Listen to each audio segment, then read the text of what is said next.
ఒక వ్యక్తి గొప్పతనాన్ని నిర్ణయించేవి అతని ఆలోచనలు. ఈ నిజం Elon Musk, Steve jobs, Bezos లాంటి విజయవంతుల జీవితం ద్వారా నిరూపించబడింది. నెపోలియన్ హిల్ రాసిన పాపులర్ బుక్ అయిన థింక్ అండ్ గ్రో రిచ్ లో ముఖ్యంగా చెప్పిన మాట ఏంటంటే, మీరు ఏదైనా ఆలోచించగలిగితే మీరు ఖచ్చితంగా అవుతారు. కానీ అది నిజమైతే ఎందుకు చాలా మంది సక్సెస్ కోసం కష్టాలు పడతారు? వాళ్ళు వాళ్ళ భవిష్యత్తు గురించి ఆలోచించరా? వాళ్ళు తమ సామర్థ్యాన్ని గురించి ఆలోచించరా? ఈ కథ ఆ కారణాలు చెప్పడానికి మీకు ఒక శక్తివంతమైన పాఠం నేర్పుతుంది. కాబట్టి చివరి వరకు చూడండి. బాగా బిజీగా ఉన్న ఒక రైల్వే స్టేషన్ లో ఒక బిచ్చగాడు ఉండేవాడు. ప్రతిరోజు ప్రయాణికుల నుండి బిచ్చం అడిగి జీవితాన్ని గడిపేవాడు. ఒకరోజు అతను బిచ్చం అడుగుతున్నప్పుడు ఖరీదైన బట్టలు వేసుకున్న ఒక వ్యాపారస్తుడు ఆ స్టేషన్ పైకి అడుగు పెడతాడు. ఆ వ్యాపారి ధరించిన ఖరీదైన దుస్తులను, అతని ధైర్యవంతమైన ప్రవర్తనను చూసి బిచ్చగాడు ఇలా అనుకున్నాడు, ఈ వ్యాపారి నిజంగా ధనవంతుడు. నేను అతన్ని అడిగితే అతను నాకు గొప్ప మొత్తంలో డబ్బులు ఇస్తాడు. అతను వ్యాపారి దగ్గరికి వెళ్లి చేయి చాచి బిచ్చం అడిగాడు. కానీ వ్యాపారి డబ్బులు ఇవ్వకుండా అతన్ని ఇలా అడిగాడు, నువ్వు ఎప్పుడైనా ఎవరికైనా ఏదైనా ఇచ్చావా?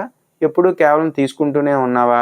ఆ మాటలకు బిచ్చగాడు ఆశ్చర్యపోయాడు. ఆ బిచ్చగాడు ఇంతకు ముందు ఎప్పుడూ వినలేదు. అతను అర్థం చేసుకుని చెప్పాడు, సార్, నేను కేవలం బిచ్చగాడిని. నేను బిచ్చం ఎత్తుకుని బతుకుతుంటాను. ఇవ్వడానికి నా దగ్గర ఏముంటుంది అన్నాడు. దానికి వ్యాపారి నవ్వుతూ, నీ దగ్గర ఇవ్వడానికి ఏమీ లేదు అని నువ్వు నమ్ముతున్నప్పుడు నువ్వు ఎవరిని ఏమీ అడిగే హక్కు నీకు లేదు. నేను వ్యాపారిని. నేను మార్చుకోవడం పైన నమ్ముతాను. నువ్వు నాకు ఏదైనా ఇస్తే నేను నీ కోసం ఏదైనా ఇస్తాను. కానీ నువ్వు నాకు ఏది ఇవ్వకపోతే నేను నీకు ఏది ఇవ్వలేను. ఈ మాటలు వినగానే బిచ్చగాడు ఆలోచించసాగాడు. కానీ ఎవరూ ఇలా చెప్పలేదు. నిజంగా నేను ఎవరికి దేనిని ఇవ్వను కాబట్టే నాకు ఎవరు ఎప్పుడు ఎక్కువ డబ్బులు ఇవ్వలేదు. ఆ రాత్రి అతను ఈ మాటలపైన లోతైన ఆలోచనలో ఉండిపోయాడు. నేను ఏమి ఇవ్వగలను? నేను కేవలం బిచ్చగానే కదా. ఈ మాటలు నన్ను మారుతూ ఉన్నాయి. 3 రోజులు అతను ఎవరిని బిచ్చం అడగలేదు. అతను అలా స్టేషన్ లో కూర్చుని ఆలోచిస్తూ ఉన్నాడు. ఒకరోజు రైల్వే ట్రాక్ సమీపంలో మంచి ఆకర్షణీయమైన రంగులో పువ్వులు పోయడం గమనించాడు. ఆ పువ్వులు రంగులు అద్భుతంగా కనపడినందున ఒక ఆలోచన రావడంతో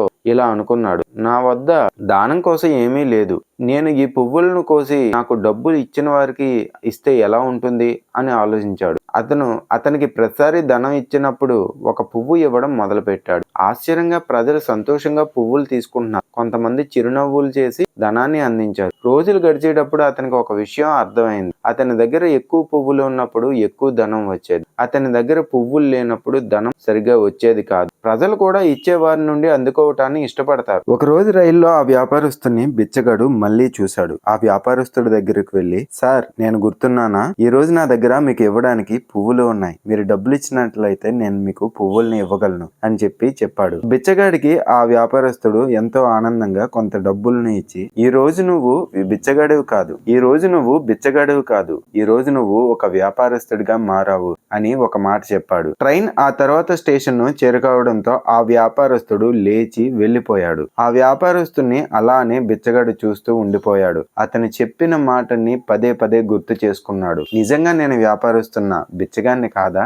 నిజంగానే నేను వ్యాపారస్తున్నా అని పదే పదే ఆ మాటను గుర్తు చేసుకున్నాడు. ఆ తరువాత 1 సంవత్సరం కాలం పాటు ఆ బిచ్చగాడు ఆ రైల్వే స్టేషన్ పరిధిలో కనిపించలేదు. 1 సంవత్సరం తర్వాత ఒక రోజు 2 వ్యాపారస్తులు కరచాలనం చేసుకుంటూ ఉన్నారు. ఆ 2 వ్యాపారస్తుల్లో ఒక వ్యాపారస్తుడు ఇంతకు ముందు మనకి తెలిసిన వ్యాపారస్తుడు. రెండో వ్యాపారస్తుడు బిచ్చగాడు. ఇతను అతనితో కరచాలనం చేస్తూ, సార్, నేను మీకు గుర్తున్నానా? మిమ్మల్ని 2 సార్లు కలిశాను. ఇది 3వసారి కలవడం మిమ్మల్ని. అవతల వ్యక్తి చాలా ఆశ్చర్యంగా నవ్వుతూ, అవును, గుర్తున్నావు. ఇంతకుముందు బిచ్చమెత్తుతూ నువ్వు నాకు కనిపించావు. రెండోసారి పువ్వులను ఇస్తూ కనిపించావు. ఇప్పుడు 3వసారి ఏకంగా వ్యాపారస్తుడిగా తయారయ్యావు. చాలా ఆనందంగా ఉంది, చాలా ఆశ్చర్యంగానూ ఉంది అని చెప్పి ఆ వ్యాపారస్తుడు ఆ బిచ్చగాడితో చెప్పగా, నువ్వు బిచ్చగాడివి కాదు, నువ్వు వ్యాపారస్తుడివి అని చెప్పి అన్నారు. ఆ మాటను పదే పదే తలుచుకుని వ్యాపారం చేస్తే ఎలా ఉంటుంది? నిజంగానే మంచి పువ్వులు ఇస్తే డబ్బులు ఇస్తున్నారు కదా అని ఆలోచించి పువ్వుల వ్యాపారం ప్రారంభించాను. ఈ రోజు నా పువ్వుల వ్యాపారం చాలా బాగా జరుగుతుంది. దాన్ని ఇంకా విస్తరించాలనే ఉద్దేశంతో ఉన్నాను అని ఎంతో నవ్వుతూ వినయపూర్వకంగా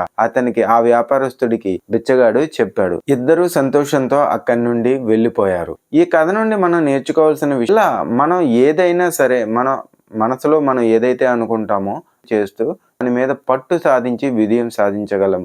ఈ కథ ద్వారా గ్రో రిచ్ అనే పుస్తకం ఒక చిన్న కథా రూపంలో మనకు అందింది. మీకు నచ్చినట్టయితే లైక్ చేయండి, షేర్ చేయండి, కామెంట్ చేయండి. Thank you.